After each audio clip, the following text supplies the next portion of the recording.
Hello and welcome again to the Worldwide Culinary Apprentice classes. We're going to be doing some more pastry today, and I think at one point you might have seen us make some pastry cream. So now we're going to use that pastry cream for a mousseline. A mousseline is also called a German pastry cream, and basically the only two ingredients that you need are pastry cream and butter. Delicious. So I made this pastry cream. It's a little warm, so now I need to use it when it's cooled down. So I can either put it in the refrigerator, or in this particular case I'm going to take it and I'm going to use the mixer to help cool it down. So I'll paddle it down. Make sure you remove that vanilla bean that you used to flavor it with. Get all of your pastry cream in there.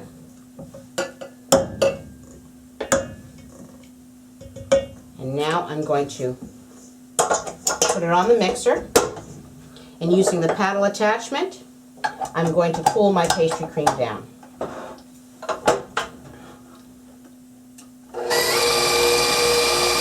When you first make your pastry cream, if you put it in the refrigerator, you will notice that both the starches and the eggs begin to coagulate or set up and make it very firm. So whether you are using it as I am right now, warm and letting some of the steam come off, or if you're taking it from the refrigerator, you're going to have to paddle the pastry cream to a nice smooth consistency first. So I have my gelatin, it's bloomed in some water. So now I'm just going to heat it up. I have a pan with a little bit of water. I'm just going to put that inside and let it melt. Now, what's great about gelatin is I can add it while my pastry cream is still very, very warm, and then the heat of the pastry cream itself will melt my gelatin, or I can add it later on. I would do the same thing, bloom my gelatin, put it in some water and let it heat. You can also put it in your microwave just for a few seconds, not too long because you could destroy the properties of the gelatin through the microwave, but just until it melts. Put a little bit of alcohol and then pour that inside of my mousseline. Now, why do we need a little alcohol? That's going to keep the gelatin from seizing up as soon as it goes inside the mixture that you're putting it in. You can see right there, it's nicely melted. It looks really, really good. I'll put a little alcohol, whatever your flavor or desire is, just enough to keep it thin. Put on my mixer, right down the side.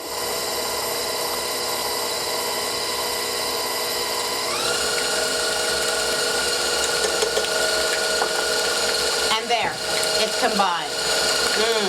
Smells delicious. So I'm waiting for my temperature to come down just a little bit because I don't want to melt my butter. I want to keep my butter whole. So I'm going to let this mix just a few minutes. So I can feel my bowl and feel that the temperature has come down decently. My butter's been sitting out, so it's a little warmer.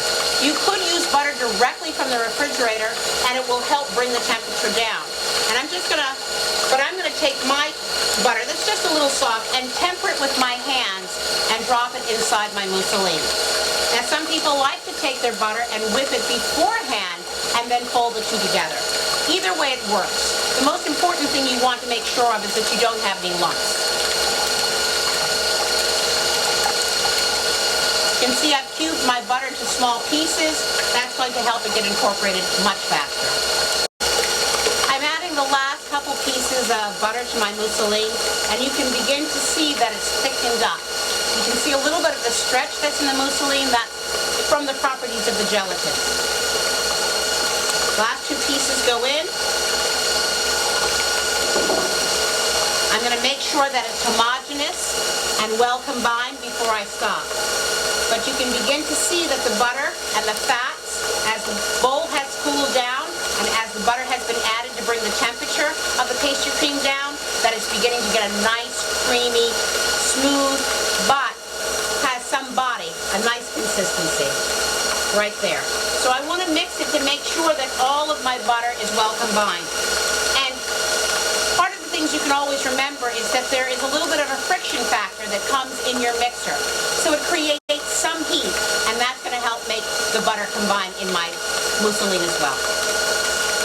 Right there, I'm looking at it. It looks beautiful.